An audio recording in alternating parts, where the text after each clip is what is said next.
guys, thanks for tuning in to my Florida drive-by. It's 92 degrees, it's hot. I'm headed to Venice, Florida, and let's just see some beautiful scenery here. It's beautiful, look at this. I'll get some better pictures here when I go to Miami next time. Try to get some of the way they got this set up with all the palm trees. This is actually US 41, I'm going north. And it's 98 degrees. Oh, I'm sorry, no, 91 degrees now. It was 92, it just went down a degree. It's about 1:46 in the afternoon. Today's September 30th, 2015. And if you've never been to Florida, Florida's nice. The only thing, Florida is always hot, it's always humid, and it's always sunny. There's thousands of beaches around. Concealed carry laws are very lax. You just get your concealed carry any gun. It doesn't have to be registered. They don't register handguns. They don't register rifles.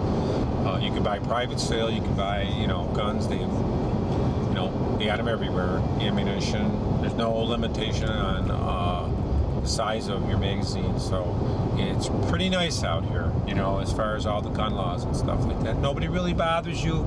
There's a lot of cops around on the thruway and stuff. But as long as you're not speeding, you're not going to get pulled over. Cops, cops are fine. I've said it in most of my other videos that, I got nothing against the police. The police are great. It's just that I have against private detectives, which are assholes, which try to a lot of times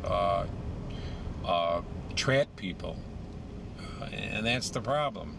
So you get people in more trouble than they would normally if they were having their rights followed. A lot of times and I don't really mean usually the law enforcement, with the uniforms, because I never have problems with those guys. I've got pulled over several times with my gun on me, and they just gave me a warning and let me go. So really you have to think about it in that aspect of it. But yeah, so I'm on US 41 going northbound towards Venice, Florida, and this is the long strip. And I'll try to, let's see if I can angle it this way, maybe you can see the other side of the road too, there. And I'm using actually a TM700, and this is a Panasonic high HD camcorder. I'd had this thing literally for 3 years, and it's pretty beat up, but I mean, the thing has got phenomenal picture quality. It takes an SD card, it does slow motion. It does your 60 frames per second, which is pretty good on a regular camcorder. It's got low light. Really, I think it's got a Carl Zeiss or whatever it's called lens in it. But it's a really good camera. And I do all my videos. I do all my gun videos with this. Just about all the videos I do.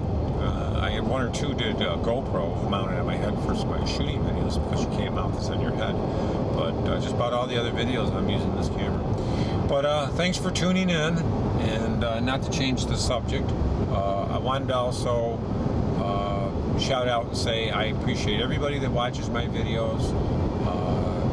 As long as God's let me live on this earth, I'll make more videos, and I'll try to make them more interesting.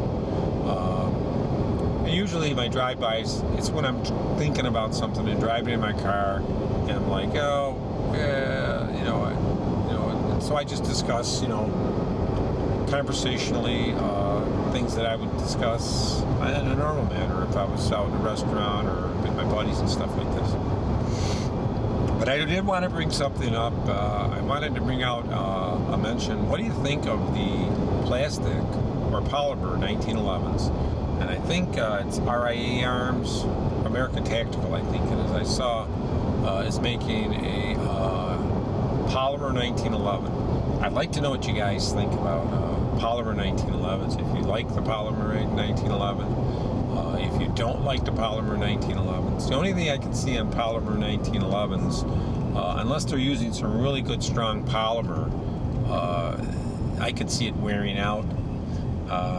I know your high-end guns, that's not going to happen, but I think they were talking about a $600 1911, which didn't look too bad. It had some ports in the front of it. It had some depressed areas in the plastic on top. where the slide is. So they made it look kind of neat. And I think they had Glock sights on it, but you could put other sights on it. I guess it would be a nice thing just to have. It's lighter, but lighter, I don't know what the recoil would be unless you're moving into like a 9mm or something. If you have 45, I just think that it wouldn't be accurate as a steel or stainless steel or an alloy 1911 would be. The parts just aren't machined to the quality that make to the frame that you would get. I mean, when you put a screw into plastic, it's always going to be flex. I don't even care. I don't care what type of thermoplastic you're using or compressed plastic. It'd have to be almost like a metal injected type of frame plastic or something to be stronger. So we'd have to see how that would last, what kind of rounds you could put through it. But friction is the horror story of all guns. We'd have to really think about that. So I'd like your opinion of the plastic 1911s that are starting to surface in the market. Like I say, there's already one out. I don't think it's out yet, but it will be for about $600. A nice thing, it does have a front Picatinny rail, which is nice for mounting laser or light. But then, you're changing the way the basic 1911 style was. So let me know. I'd like to hear, about what do you think about the plastic 1911s. And like I say, we're just passing junction 776. We're on US 41 going northbound towards Venice, Florida. And Venice is probably about another 5 miles, 6 miles north. Thanks a lot, guys. Have a great day.